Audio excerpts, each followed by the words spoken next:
Hi everyone, welcome to Difference Frames the World, a channel where you can see the world differently. Please subscribe to our channel and turn on the notification so you will not miss our videos uploaded every week.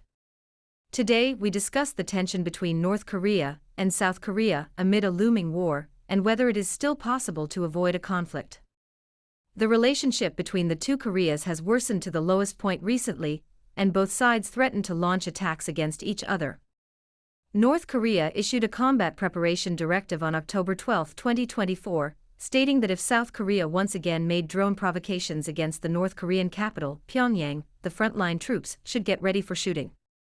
8 fully armed artillery brigades will be put on shooting standby status to complete various combat support tasks. On the previous day, North Korea accused South Korea of dispatching drones to spread anti-North leaflets over its capital, Pyongyang, calling it a political and military provocation that could lead to war.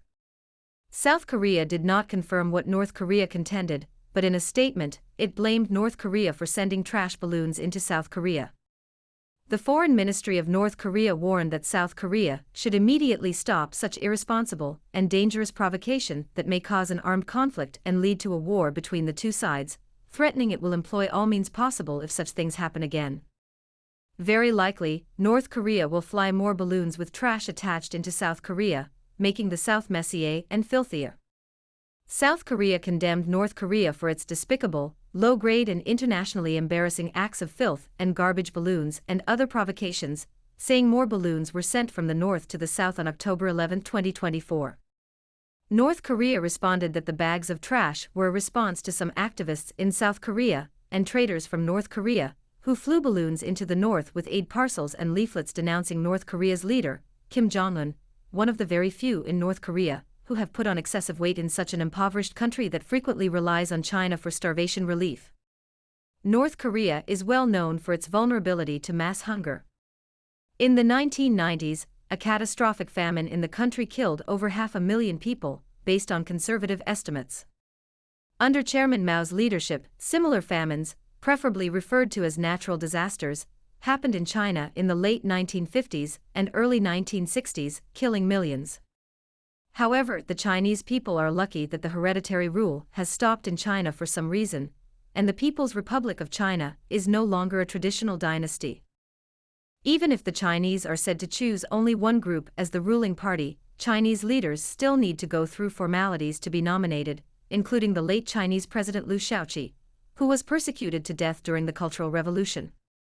Many people in the world, including some Chinese netizens, pity the people in North Korea under the hereditary rule of Kim Jong-un's family.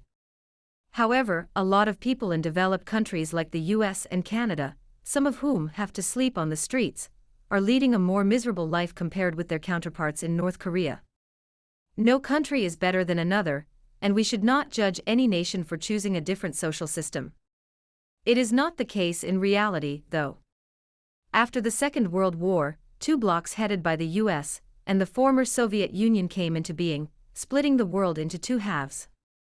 Even after the collapse of the USSR in 1990, ideological differences continued to impact many countries' policies.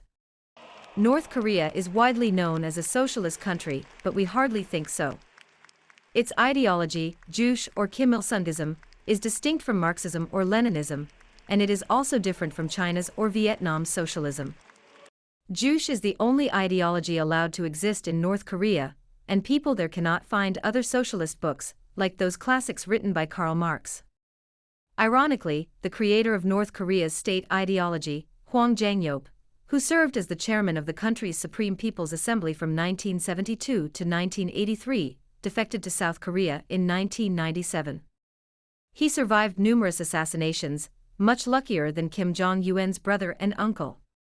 Hwang Jang-yeop was like the defecting Chinese marshal, Lin Biao, who died in a plane crash on September 13, 1971, supposedly after a failed coup against Chairman Mao.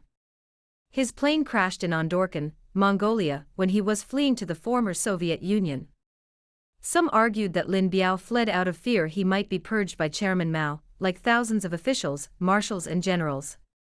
He was second to Chairman Mao before his sudden and mysterious death. Lin Biao was officially condemned as a traitor and regarded as a taboo in China. In recent years, Chinese society has gradually attempted to acknowledge his great achievements in wartime, not merely treating him as a traitor and counter-revolutionary head as before. Lin Biao followed and worshipped Chairman Mao during the Cultural Revolution, contributing indirectly to the latter's personality cult that caused tragedies for millions of people. Huang Zhangyope was not as tragic as the Chinese marshal mentioned above. He died of a heart attack in Seoul, South Korea on October 10, 2010, at the age of 87.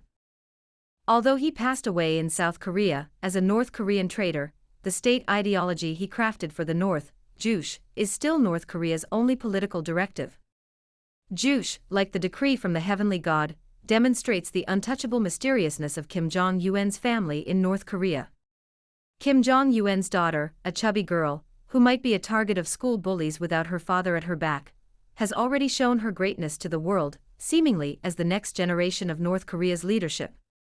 Today's North Korea is like yesterday's China during the Cultural Revolution, and the Chinese people are better off than before thanks to Deng Xiaoping, who opened China's door to the world in the early 1980s. We do not think North Korea will have a political figure like Deng Xiaoping in the foreseeable future, and its tension with the South will get even worse by the day. North Korean defectors constantly called for a regime change, and most likely, it was those defectors or private groups who sent the drones to the North, carrying anti-North Korea propaganda leaflets. Even though South Korea does not admit that its government should be held accountable for those drones, it is tough with the North when the latter orders its frontline units to strike South Korea if more drones enter its territory.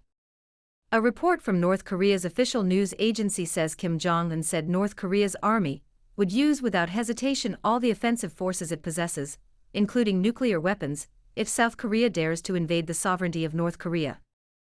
The North's hawkish rhetoric was a response to the South Korean leader's threat to end Kim Jong-un's family rule if the North dares to use nuclear weapons to wipe off the South from the planet. Barking dogs never bite, and the opposite is valid, too. Biting dogs do not bark. We do not think the Second Korean War is coming, even though North Korea is said to blow up roads connecting the South shortly, and it has stationed hundreds of thousands of troops near the border. The Korean Peninsula crisis has always been a focal point in East Asia, and nowadays, it is more critical when Russia and North Korea have established a military alliance. North Korea is a small country of vital importance to Russia and China, so Kim Jong-un may think he can leverage Russia and China to deal with the South and its boss, the United States. The country is accelerating its missile test activities to possess capabilities to strike South Korea and the United States.